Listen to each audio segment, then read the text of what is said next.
ایک درویش تھے حضرت ابو ہاشم ان کا نام تھا.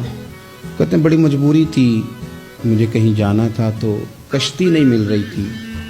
اچانک ایک کشتی گزرنے لگی تو میں بھی سوار ہونے لگا تو ملاح نے مجھ سے کہا کہ یہ ایک صاحب بیٹھے ہیں, بڑے امیر ہیں, ساتھ ان کی کنیز ہے, انہوں نے مجھ سے بک کر لی ہے ساری کی ساری. کی عقیدہ سی سالم کرا لیا ٹانگے, وہ ساری کی ساری بک کر لی ہے تو میں تو کسی کو نہیں بٹھا سکتا. تو وہ جو صاحب بیٹھے تھے بڑے سیٹھ آدمی تھے, کہنے لگے میاں آپ کسی اور کشتی میں. وہ جو ان کی کنیز تھی نا وہ کہنے لگی چہرے سے کوئی نیک آدمی لگتا ہے, چلو اتنی سواریوں کی جگہ ہے, کسی کونے خدرے میں بیٹھ جائے گا, ہمارا کیا جائے گا. کہا اچھا چلو آ جاؤ.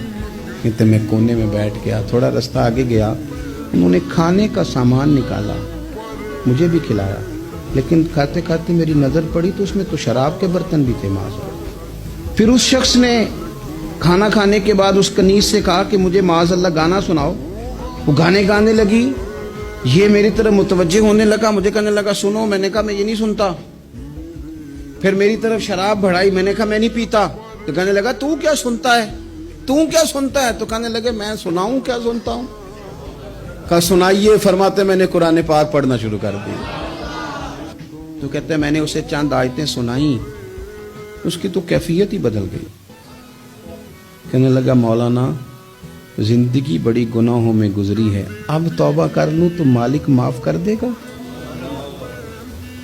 کارنامے خطرناک ہیں, پیچھے رجسٹر کالا سیاہ, معافی ہو جائے گی.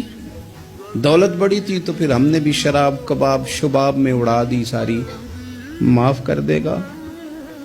تو کہتے ہیں میں نے کہا ہو بندے کے آنے کی دیر ہے, اس کی رحمت تو فوراً ہی قبول کر لیتی ہے. ویسے بھی عدل کریں تے تھر تھر کمبن, اونچیاں شانہ والے تجھے فضل کریں تے پھر تے بخشے جامن میرے جے منہ کالے. کہتے اس نے اس کنیز کو آزاد کیا, دولت اللہ کی راہ میں خیرات کی, 40 سال میرے ساتھ رہا.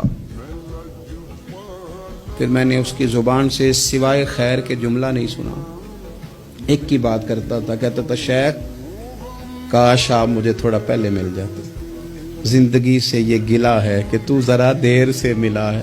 پہلے مل جاتے نا تو شاید میری زندگی کچھ اور دن بن جاتے, تھوڑی دیر اللہ والے کی صحبت.